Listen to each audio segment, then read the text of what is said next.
Luke chapter 21. As Jesus looked up, he saw the rich putting their gifts into the temple treasury. He also saw a poor widow put in 2 very small copper coins. "Truly I tell you," he said, "this poor widow has put in more than all the others. All these people gave their gifts out of their wealth, but she, out of her poverty, put in all she had to live on." Some of his disciples were remarking about how the temple was adorned with beautiful stones and with gifts dedicated to God. But Jesus said, "As for what you see here, the time will come when not one stone will be left on another. Every one of them will be thrown down." "Teacher," they asked, "when will these things happen? And what will be the sign that they are about to take place?" He replied, "Watch out that you are not deceived. For many will come in my name, claiming, 'I am he,' and 'the time is near.' Do not follow them. When you hear of wars and uprisings, do not be frightened. These things must happen first, but the end will not come right away." Then he said to them, "Nation will rise against nation, and kingdom against kingdom. There will be great earthquakes, famines, and pestilences in various places, and fearful events and great signs from heaven. But before all this, they will seize you and persecute you. They will hand you over to synagogues and put you in prison, and you will be brought before kings and governors, and all on account of my name. And so you will bear testimony to me.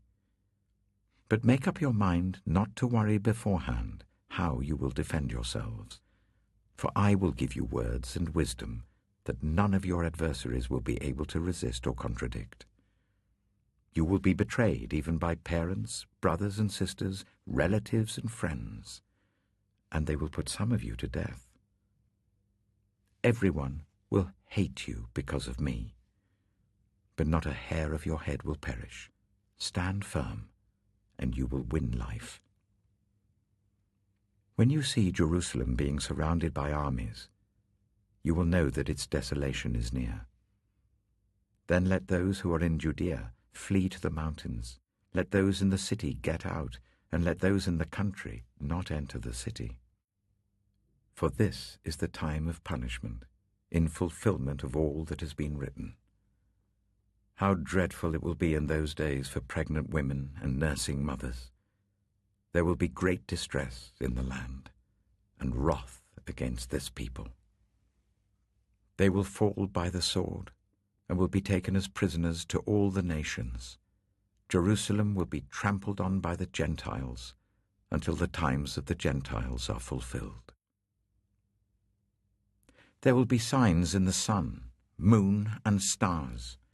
On the earth, nations will be in anguish and perplexity at the roaring and tossing of the sea. People will faint from terror, apprehensive of what is coming on the world, for the heavenly bodies will be shaken.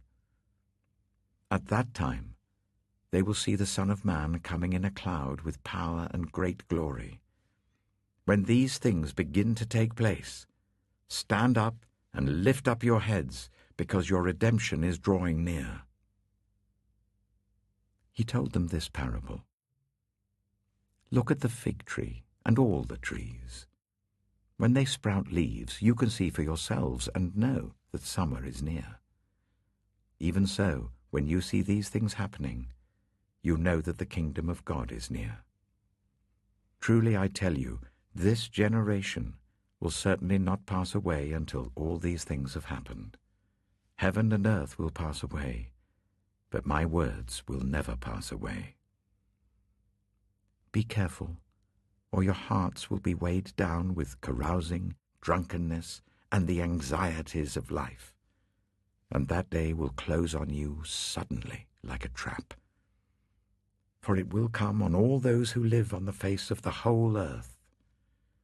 Be always on the watch, and pray that you may be able to escape all that is about to happen, and that you may be able to stand before the Son of Man." Each day Jesus was teaching at the temple, and each evening he went out to spend the night on the hill called the Mount of Olives, and all the people came early in the morning to hear him at the temple.